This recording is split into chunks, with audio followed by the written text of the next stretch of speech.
महिलाएं अक्सर साधु संतों, बाबाओं, पंडितों इनके चक्करों में पड़कर कई बार बहुत बड़ा नुकसान अपना कर लेती हैं। Hello friends, welcome to my channel. उम्मीद करती आप सब खुश होंगे, आबाद होंगे और अपने अपने घरों में महफूज होंगे। तो फ्रेंड्स, हम देखते हैं कि हमारे भारत में इस तरीके की समस्या बहुत ज़्यादा देखने को मिलती है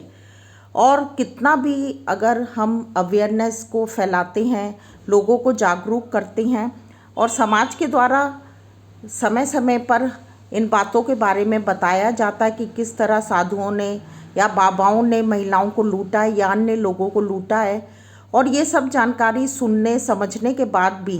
बहुत सी महिलाएं ऐसी होती हैं, मैं महिलाएं इसलिए कह रही हूँ क्योंकि बाबाओं के चक्कर में ज़्यादातर महिलाएं ही फंसती हैं। और महिलाओं के फंसने का कारण यही होता है कि सबसे पहले तो पुराने अंधविश्वास, दूसरा अज्ञानता, तीसरा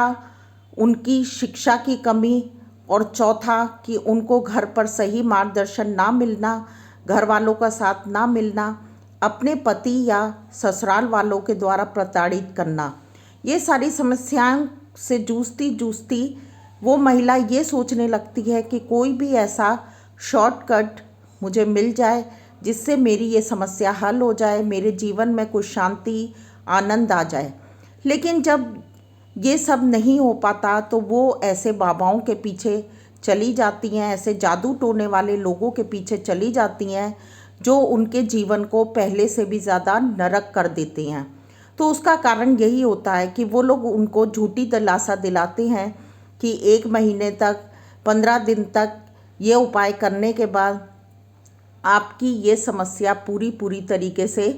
दूर हो जाएगी। बातों ही बातों में वो खुद ही उनकी पूरी जानकारी ले लेते हैं और उन्हें पता भी नहीं चलता, महिलाओं को पता भी नहीं चलता कि उन्होंने खुद ही वो सारी बातों को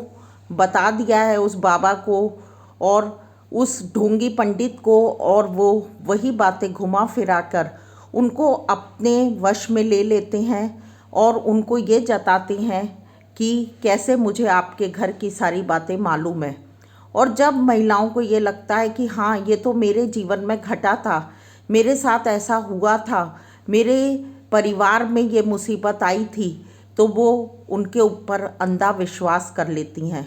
और यही कारण होते हैं कि अंधे विश्वास होने के कारण वो पंडित या बाबाओं की हर बात को फॉलो करने लगती हैं, हर बात को मानने लगती हैं, हर बात को सच्चाई समझने लगती हैं और वो उनको अपनी बातों में इस तरीके से फंसाते हैं कि इस तरीके का लालच देते हैं, इस तरीके से उनका मेंटल टॉर्चर करते हैं और इस बात का पता उस महिला या वो अपने साथ जो भी और महिलाओं को लेकर जाती है उनको पता भी नहीं चलता। अब देख लेते हैं कि ऐसी और कौन कौन सी समस्याएं महिलाओं के जीवन में होती हैं जिनके लिए वो साधुओं के पास जाना या बाबाओं के पास जाना, पंडितों के पास जाना पसंद करती हैं। सबसे बड़ी समस्या तो उनके खुद के पति होती हैं, क्योंकि जो पति होती हैं वो उन्हीं के आश्रय अपने घर को, अपने मायके को छोड़कर आती हैं और जब वही पति उसको दुत्कारने लगता है, उसके जीवन को नरक करता है, उसके जीवन में अशांति फैला देता है और जब उसको कोई आशा नज़र नहीं आती एक अच्छे भविष्य की, तो वह अपने पति से परेशान होकर ऐसे लोगों के चंगुल में फंस जाती हैं। सबसे पहला होता है कि पति का बहुत अधिक शराब का सेवन करना, घर पर पैसे ना देना और प्रताड़ित करना और महिलाओं और उसके बच्चों को प्रताड़ित करना। उसके बाद आता है कि उसके पति का कहीं और किसी महिला के साथ संबंध होना। ये बात किसी भी महिला के लिए सब्र से बाहर होती है, सहन करने से बाहर होती है और जब उसे पता चलता है कि मेरे पति का किसी अन्य महिला के साथ संबंध है, तो वो उस दूसरी महिला को नुकसान पहुंचाने से या उससे अपने पति को बचाने की गरज से ऐसे बाबाओं के चंगुल में फंस जाती हैं। और तीसरा कारण ये होता है कि वो महिलाएं जो होती हैं वो अपने ससुराल वालों से या किसी तरीके से उनके ऊपर ऐसी प्रताड़ना हो रही होती है ससुराल की तरफ से, जो उनके पास कोई हल नहीं होता, ना उन्हें अपने मायके का सहारा होता है और सबसे बड़ी उनकी कमी ये होती है कि वो फाइनेंशियली कमज़ोर होती हैं, आर्थिक रूप से अपने पैरों पर खड़ी नहीं होती हैं, तो उनको लगता है कि ना तो मैं अपने ससुराल पति को छोड़कर जा सकती हूँ और ना ही मैं इस घर में या इतनी प्रताड़ित होकर इस घर में रह सकती हूँ। तो वो कोई ना कोई ऐसा हल ढूंढने लगती हैं कि जिससे उनकी समस्या का एक आसान साधन हो जाए, एक समाधान हो जाए, और वो भी बहुत ही शॉर्टकट तरीके से। तो इसी का फ़ायदा उठाते हुए ये बाबा साधु इस तरीके की उनको ढोंगी ढोंगी बातें बताकर और उनके साथ उन मानसिक रूप से खेलते हैं।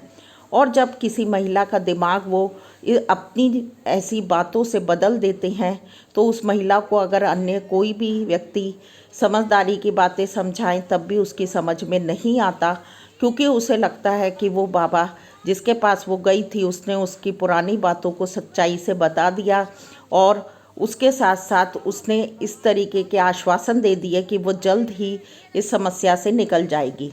तो फ्रेंड्स, हमारे जो भारतवर्ष में हैं बहुत ज़्यादा लोग अंधविश्वास से जूझ रहे हैं। उसका कारण यही है कि वो पुरानी मान्यताओं और पुराने जो रीति रिवाज चले आ रहे हैं उनको सारी चीज़ों जो हैं वो धार्मिकता से जोड़कर और उनको अपने संस्कारों के रूप में मानने लग गए हैं। जबकि हकीकत ये है कि कई ऐसी मान्यताएं, परंपराएं वो मानते चले आ रहे हैं और उनको ये भी नहीं मालूम कि इसके पीछे की कहानी क्या है या इसके पीछे का कारण क्या है। और बहुत सारे ऐसी रीति रिवाजों को मानने के चक्कर में और अपने जीवन में कोई ऐसा देवीय प्रकोप या इस प्रकार का ईश्वरीय प्रकोप उनके जीवन में ना आ जाए कि उससे उनके जीवन को नुकसान पहुंच जाए। इस कारण भी वो कई बार ऐसे बाबाओं और ऐसे पंडितों के चक्कर में पड़ जाती हैं। जबकि देखा जाए कि अगर उनके परिवार का उनको भरपूर साथ मिले या फिर अगर उनमें शिक्षा की कमी ना हो, तो वो इन चीज़ों को बेहतर तरीके से समझ सकती हैं कि क्या जिस बाबा के पास मैं अपने भविष्य को लेकर गई हूँ उस बाबा का खुद का भी कोई भविष्य है कि नहीं है, या जो बातें उसके द्वारा मुझे बताई या समझाई जा रही हैं वाकई में उनसे मेरे जीवन में कोई बदलाव आ सकता है, या मेरा जीवन सुधर सकता है, या मेरे जीवन की समस्याएं सुधर सकती हैं। तो फ्रेंड्स, इसी वीडियो को मैं लेकर आई थी कि महिलाएं जो हैं उनके साथ ऐसी घटनाएं क्यों होती हैं कि उनको बाबा लोग इतना बड़ा नुकसान पहुंचा देते हैं, और जबकि देखा जाए तो वो खुद चलकर ऐसे बाबाओं, ऐसे ढोंगी पंडितों के पास खुद चलकर जाती हैं। और उसका यही रीज़न है कि उनके जीवन की हताशा, निराशा या किसी भी तरीके से उनको जब कोई सहारा नहीं मिलता तो वो कोई ऐसा शॉर्टकट देखने लगती हैं। कई बार कई महिलाएं अपने बच्चों से इतनी ज़्यादा परेशान होती हैं, इतनी ज़्यादा वो त्रस्त हो जाती हैं कि वो अपने बच्चों के अच्छे जीवन के लिए भी बाबाओं के पास उनका भविष्य जानने के लिए पहुंच जाती हैं। तो फ्रेंड्स, ये सब बातें हैं, और अगर हम अपने समाज में इन बातों को लेकर जागरूकता फैलाएं और ना केवल अपने समाज से बल्कि अपने घर और उसके आसपास से इस तरीके की जागरूकता को फैलाएं। ऐसे लोग जो ना समझ हैं, जिनमें शिक्षा की कमी है, ऐसी महिलाएं जो शिक्षा की कमी के कारण इस तरीके के निर्णय अपने जीवन में लेकर और आगे बाबाओं के चंगुल में फंसती हैं या अपने जीवन का नुकसान उठाती हैं, अपने पैसे का नुकसान उठाती हैं, तो वो बच सकती हैं अगर हम उनका थोड़ा साथ देने के लिए तैयार हों। और ये साथ हमें कोई बड़े स्तर पर नहीं, पर अपने आसपास और अपने जान पहचान वाले ऐसे लोगों, ऐसी महिलाओं के साथ अगर हमारा संपर्क होता है तो हम उनको समझाएं और इन सारी चीज़ों की हकीकत बताएं, तो हमारे समाज में एक बहुत बड़ा बदलाव आ सकता है। इसी टॉपिक पे फ्रेंड्स, मैं और भी अधिक बातों को आपसे शेयर करूंगी। उम्मीद करती हूँ कि ये बातें आपको समझ आई होंगी, पसंद आई होंगी। और अगर आपने कोई ऐसे व्यक्ति को देखा है, ऐसी महिला को या ऐसे पुरुष को भी देखा है, मैं महिलाओं की इसलिए बात कर रही हूँ क्योंकि ज़्यादातर 80% महिलाएं ही ऐसे बाबाओं के चक्कर में फंसती हैं, क्योंकि महिलाएं भावनात्मक रूप से थोड़ी कमज़ोर होती हैं पुरुषों की तुलना में। तो महिलाओं पे ये ज़्यादा असर होता है और महिलाएं ऐसे बातों में जल्दी फंसती हैं। हालांकि देखा जाए तो जो शिक्षा की कमी के कारण कई ऐसे पुरुष हैं जो ऐसे ग्रामीण क्षेत्रों से जिनका संबंध है, वो भी ऐसे बाबाओं के पास जाना पसंद करती हैं, क्योंकि कई बार उनकी जो पत्नियां हैं उनको ज़ोर से दबाव से उनके पास ले जाती हैं, और यही कारण होता है। पुरुष उस स्थिति में जाना पसंद करते हैं जब उनके जीवन में संतान की कमी होती है या उनके जीवन में संतान नहीं होती, तो वो अपनी पत्नी के आग्रह पे बार बार कहने पर ये सोचकर कि शायद हमें संतान प्राप्ति हो जाए, तो भी वो बाबाओं के पास जाना या ऐसे जानकार लोगों के पास जो हाथ देखते हैं, कुंडली मिलाते हैं, और लेकिन हकीकत में उन्हें कोई ज्ञान नहीं होता, ऐसे लोगों के पास पहुंच जाती हैं। उम्मीद करती हूँ फ्रेंड्स कि आपको भी ये वीडियो पसंद आया होगा, और इससे संबंधित कौन सी बात आपको अच्छी लगी या आप और जानना चाहते कमेंट बॉक्स में ज़रूर लिखें।